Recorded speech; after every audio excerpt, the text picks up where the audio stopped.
February 3rd, 1947, Hamburg, Germany. Inside a silent courtroom heavy with anticipation. The air feels thick, almost suffocating.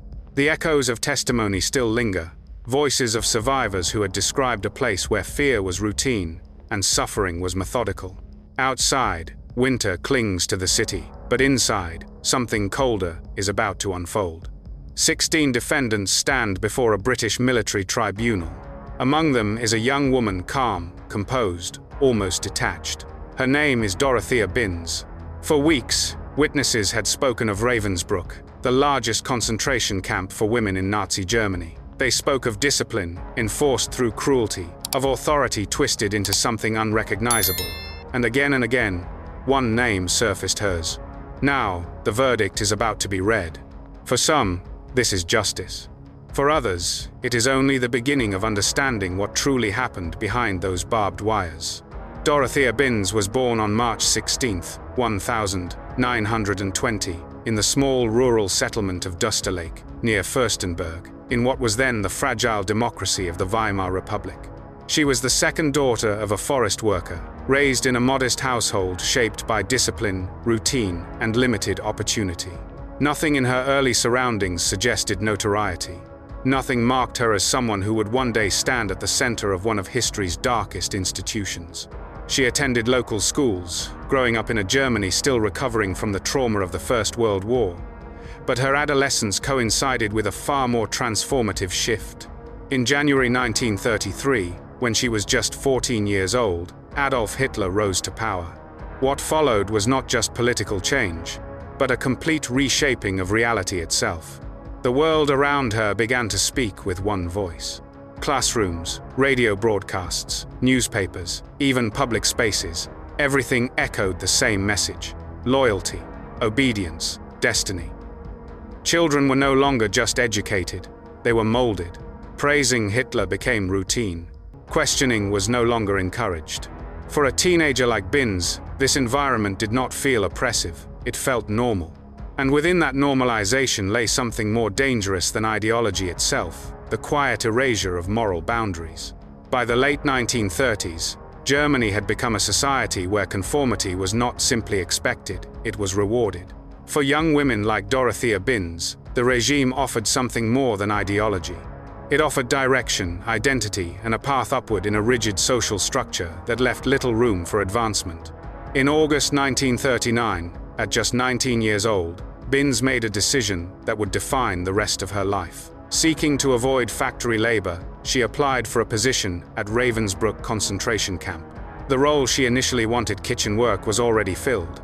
Instead, she was offered a position as a guard. She accepted.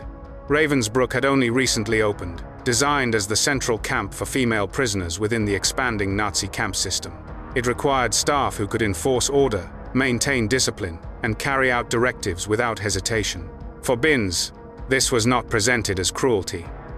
It was presented as duty.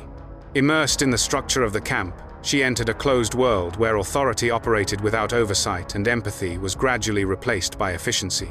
Within months, she was no longer just observing the system, she was becoming part of it. In April 1941, she formally joined the Nazi Party, solidifying her alignment with the ideology that now defined her role. But more significant than membership was transformation.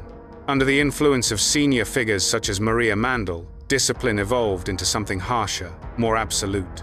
Rules were no longer guidelines, they were instruments. And those who enforced them were no longer just guards. They were being shaped into something else entirely.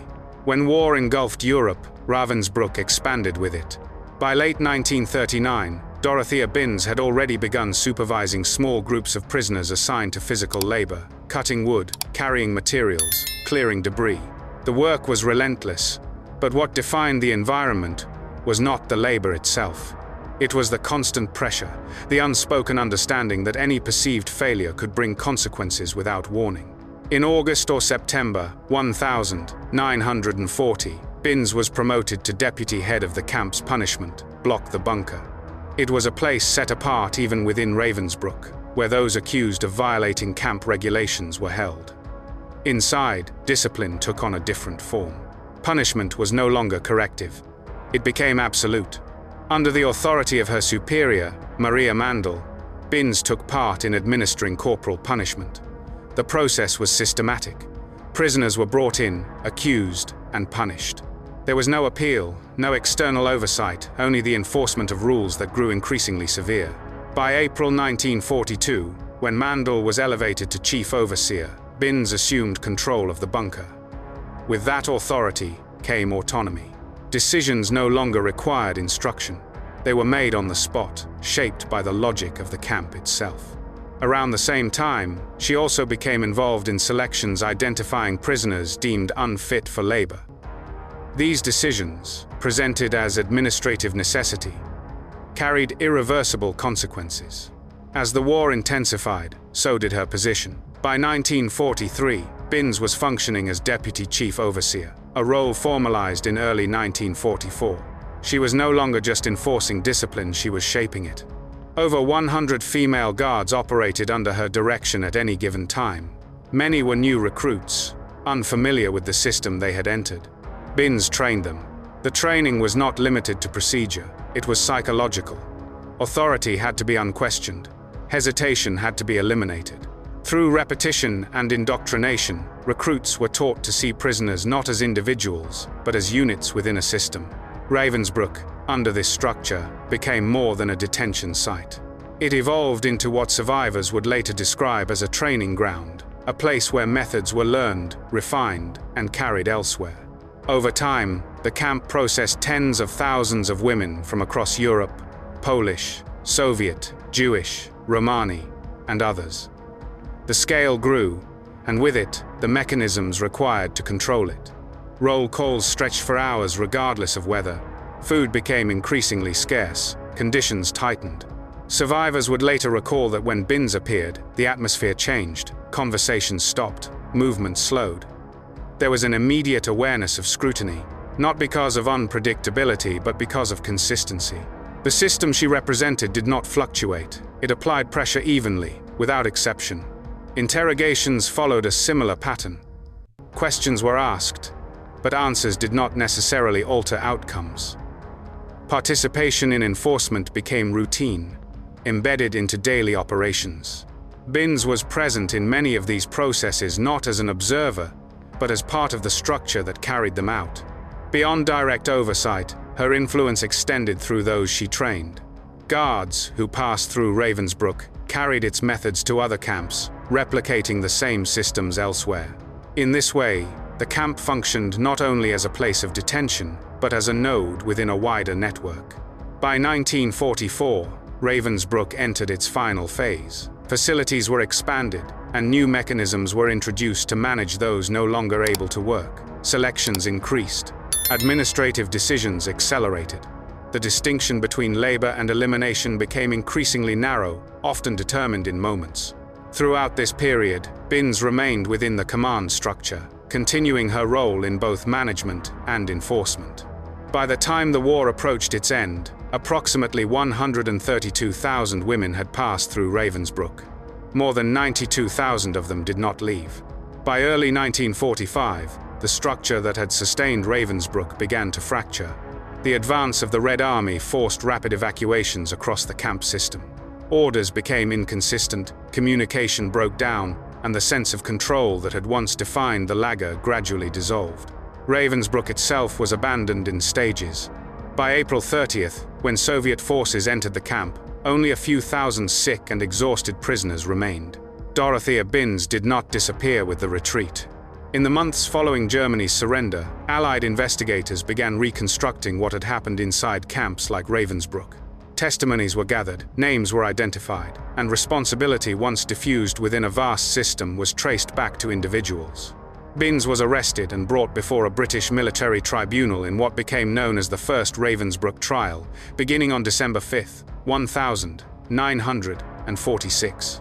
Alongside 15 others, she faced charges of participating in and bearing responsibility for the crimes committed within the camp. During the proceedings, she admitted to mistreating prisoners. The courtroom that had once listened to survivors now turned its attention to her. On February 3, 1947, the verdict was delivered. The sentence, death by hanging. In the weeks that followed, as the date approached, Binz attempted to take her own life. It failed. On the morning of May 2nd, 1947, inside Hamelin prison, she was led to the gallows. The process was swift, procedural, and final. For the first time, she was no longer part of the system. She stood alone within it. In the years that followed, Ravensbrück did not disappear. Its structures remained barracks, watchtowers, the remnants of a system once designed for control and silence. Survivors returned, not to reclaim the past, but to testify to it. Their accounts became part of the historical record, shaping how the camp would be remembered, not as an abstraction, but as a place where ordinary individuals operated within an extraordinary system of harm. The trials that followed the war established a precedent. Responsibility could no longer hide behind hierarchy or orders. Names were recorded. Roles were examined. The idea that participation alone carried consequence became part of post-war justice. Today, Ravensbrück stands as a memorial. Visitors walk through its grounds in silence, confronting not only what happened there, but how it was allowed to happen. The legacy of Dorothea Binz is not defined by her position, but by what her actions reveal. That under certain conditions, cruelty does not require chaos. Only structure, permission, and the absence of resistance. History does not repeat itself in the same form, but it often follows the same patterns. If this story made you think differently about power, responsibility, and human nature, consider subscribing to the channel. There are many more stories like this, each one uncovering not just what happened, but why it happened. Because understanding the past is the only way to recognize it when it begins again.